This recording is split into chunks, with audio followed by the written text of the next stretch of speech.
Todos sabemos el final de la Alemania nazi, la cual fue derrotada. Muchos de los altos mandos nazis fueron capturados, asesinados o se suicidaron. Pero si te dijera que Joseph Mengele falleció a los 67 años en Brasil, ¿cómo lo consiguió?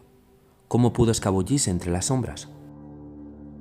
Joseph Mengele nació el 16 de marzo de 1911 en la ciudad bárbara de Jungsburgo. Joseph fue un buen estudiante al que le gustaba la música, el arte y el esquí. Terminó la educación secundaria en abril de 1930 y comenzó a estudiar medicina y filosofía en la Universidad de Múnich, ciudad que era el bastión del partido nazi, la organización política de extrema derecha liderada por Adolf Hitler. En 1931 Mengele se unió a los Cascos de Acero, una organización paramilitar que fue absorbida en 1934 por las milicias nazis. Mengele terminaría obteniendo doctorados en antropología y medicina e iniciado una carrera como investigador. El escritor estadounidense Robert J. Lifton señala que las publicaciones de Mengele no eran muy distintas de la corriente científica de la época y probablemente hubieran sido valoradas como esfuerzos científicos válidos incluso fuera del ámbito de la Alemania nazi. Mengele se afilió al partido nazi en 1937 y a las SS en 1938. Recibió una formación básica con la infantería de montaña y fue reclutado por la Wehrmacht en junio de 1940, algunos meses después del estallido de la Segunda Guerra Mundial. Enseguida se presentó voluntario para el servicio médico de las Waffen-SS, el brazo armado de las SS, donde sirvió con el rango de alférez o subteniente en un batallón de la Reserva Médica hasta noviembre de 1940. En junio de 1941, Mengele fue destinado a Ucrania, donde se le galardonó con la Cruz de Hierro de la segunda clase. En enero de 1942 se unió a la 5ª División Panzer SS Viking como oficial médico del batallón. Esta división estaba formada por voluntarios extranjeros, en buena parte escandinavos, pero también de otros países europeos. Rescató a 2 soldados alemanes del interior de un carro de combate en llamas, acción por la que recibió la Cruz de Hierro de primera clase, la medalla del herido y la medalla por el cuidado del pueblo alemán. Resultó herido grave en una acción cerca de Rostov-el-Don en el verano de 1942 y fue declarado no apto para seguir en el servicio activo. Una vez recuperado, regresó a la oficina de la raza y reasentamiento en Berlín. En abril de 1943, Mengele consiguió el ascenso a capitán de las SS. A comienzos de 1943, Mengele solicitó el traslado al servicio de campos de concentración, donde esperaba tener la oportunidad de realizar investigaciones genéticas con humanos. Su solicitud fue aceptada y lo destinaron al campo de concentración de Auschwitz, donde fue nombrado director médico del campo de familias gitanas en el complejo de Birkenau. A finales de 1941, Hitler decidió que los judíos de Europa deberían ser exterminados. Por ello, Auschwitz II-Birkenau, que en principio debía alojar trabajadores esclavos, pasó a ser una combinación de campo de trabajo y de exterminio. Allí llegaban en tren diariamente prisioneros de toda Europa ocupada por los alemanes. Hacia julio de 1942, las SS ya realizaban selecciones que consistían en segregar a los judíos aptos para el trabajo y a los que no. Mengele, miembro del grupo de médicos que hacían esta selección humana, no estaba obligado a realizar esta tarea, pero participaba con la esperanza de encontrar sujetos para sus experimentos.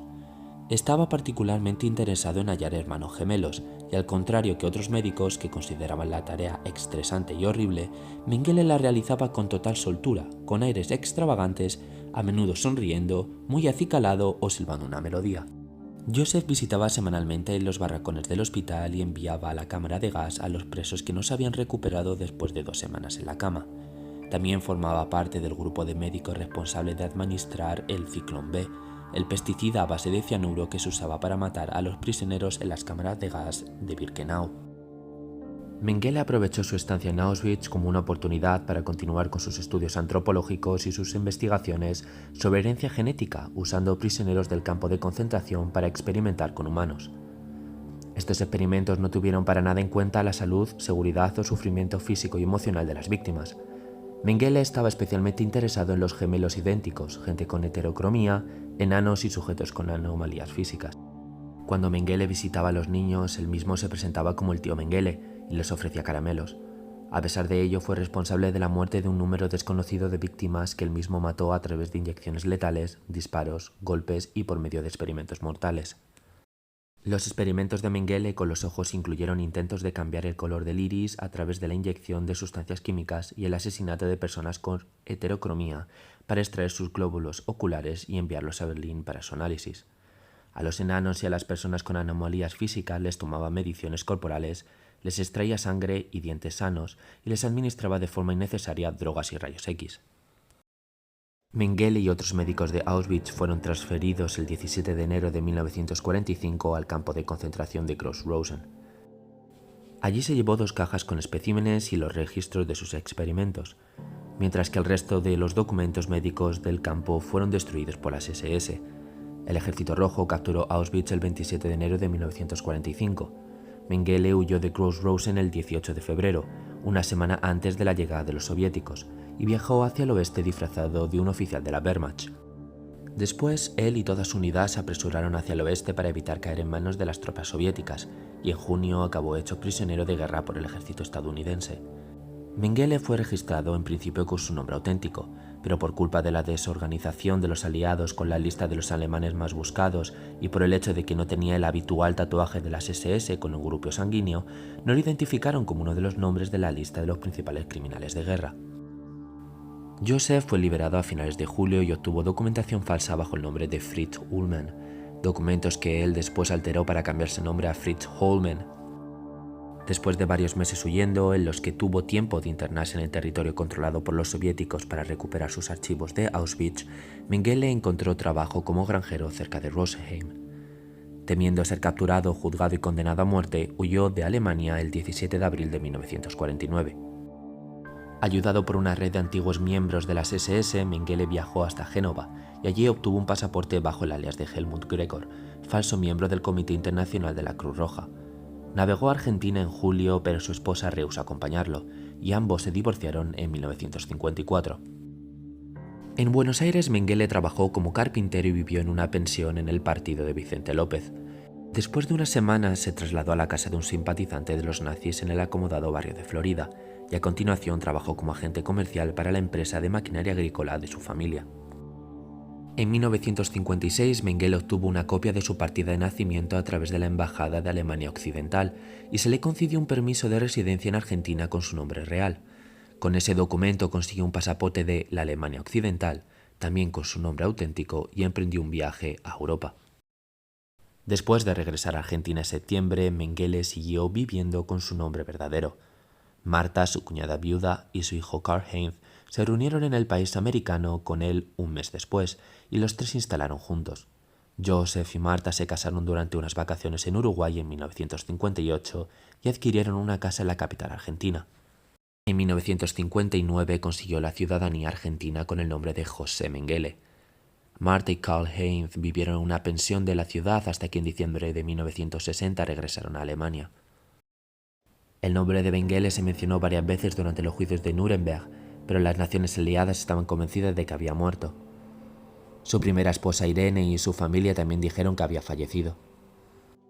Sin embargo, en Alemania los cazanazis Simon y Hermann estaban recogiendo información de los testigos sobre las actividades del médico de Auschwitz.